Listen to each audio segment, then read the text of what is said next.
बच्चों नमस्कार। इसके पहले मैंने आप लोग को बताया था कि लेखक का परिचय। आज पुनः आप लोग को मैं इस कहानी के विषय में बताना चाहूँगा।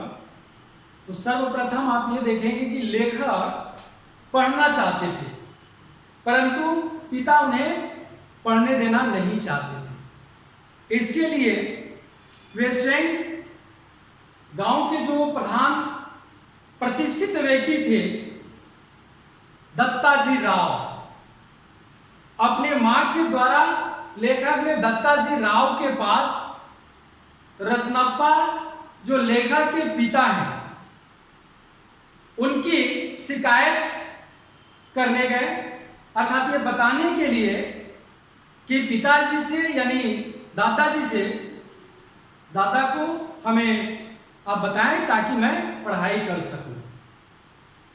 मां लेखक के साथ दत्ताजी राव के पास जाकर इस बात को बताई। दत्ताजी राव ने पूरी बात को समझा। समझने के बाद उन्होंने कहा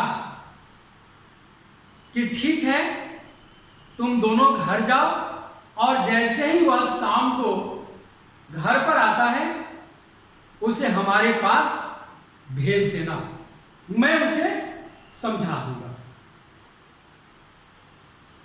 इस बीच जब शाम हुआ, लेखक के पिता दादा यानी उसके पिता जब वहां घर पर वापस आते हैं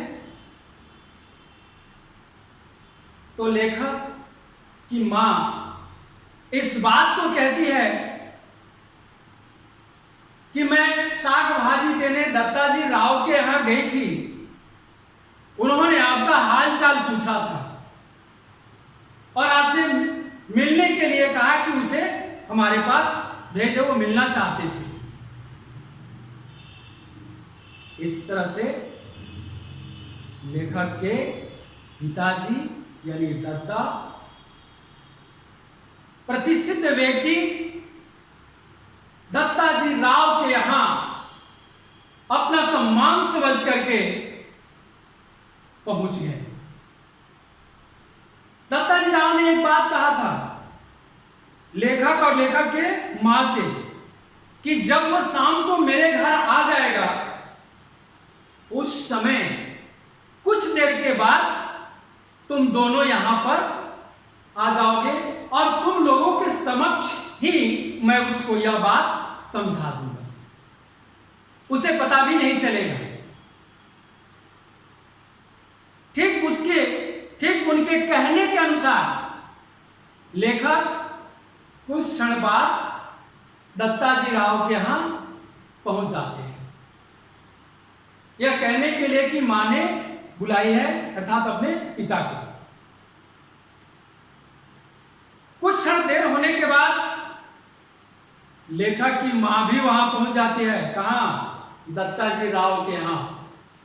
और दत्ताजी राव के यहां जब दोनों पहुंचते हैं उस बीच दत्ताजी राव लेखक से पूछते हैं, बताओ स्कूल जाते हो, पाठशाला जाते हो, पढ़ते हो?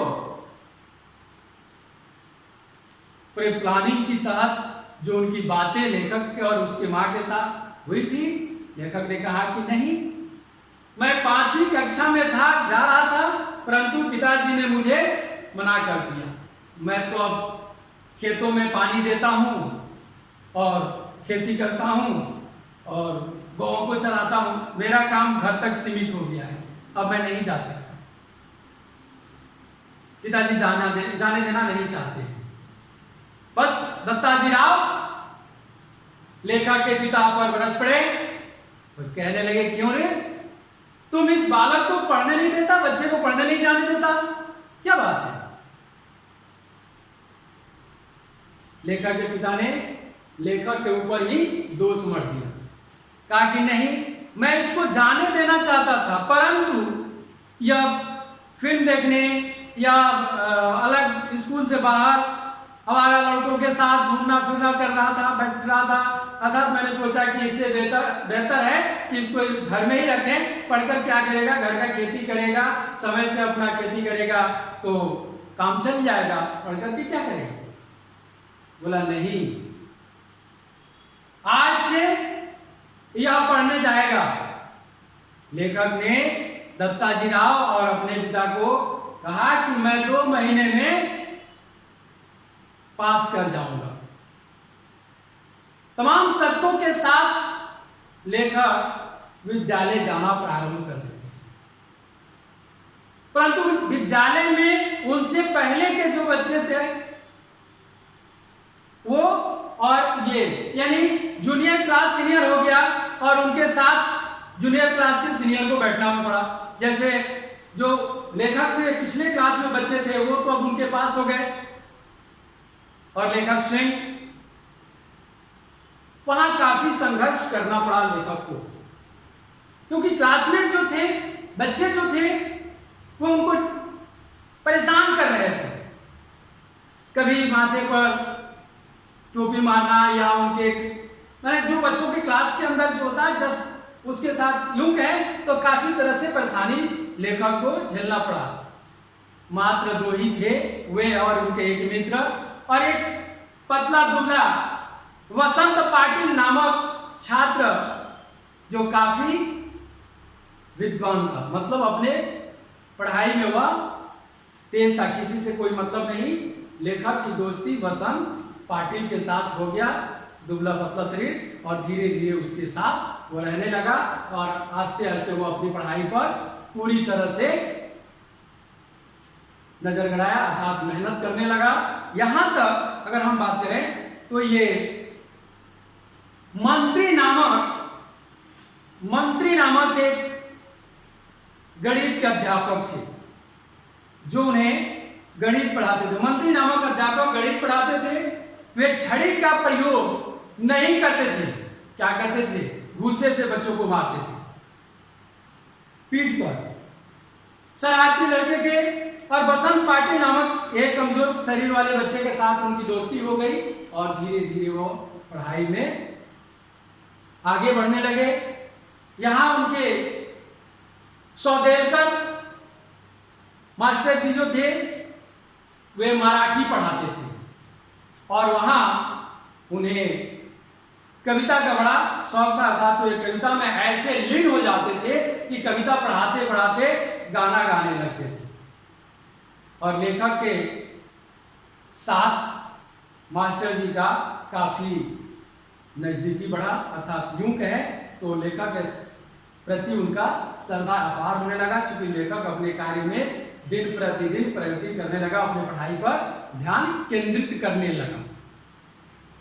इस तरह से वह उन्हें देखकर कविता का लय तुक मिलाना सीखने लगे, और जब भी कभी जरूरत पड़ती थी मास्टर जी के यहाँ वो चले जाते थे।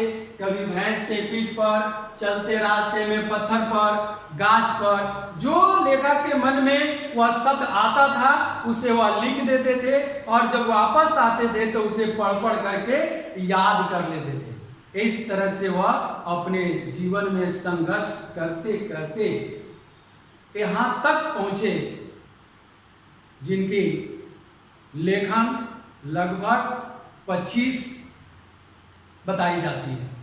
उन्हें पुरस्कार भी मिला है।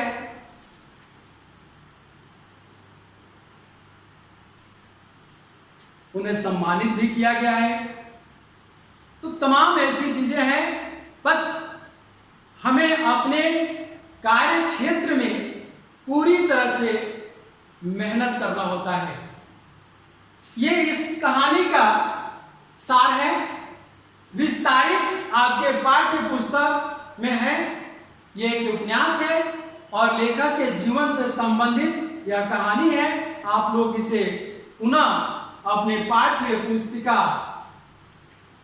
जो बितान भाग 2 है, शीर्षक जुझ, उसे पढ़ेंगे विस्तारित। वहां से आपको ज्ञात हो जाएगा। इनके अंतर्गत, इस कहानी के अंतर्गत जो संक्षिप्तकरण में मैं बताया, संक्षिप्तीकरण करके जो इसमें विशेष प्रमुख बातें थी उसे मैंने आप लोगों को बताया। आप इसे पढ़ेंगे तो निश्चित रूप से आपका कार्य हो जाएगा, आप इसमें ठीक कर पाएंगे। धन्यवाद।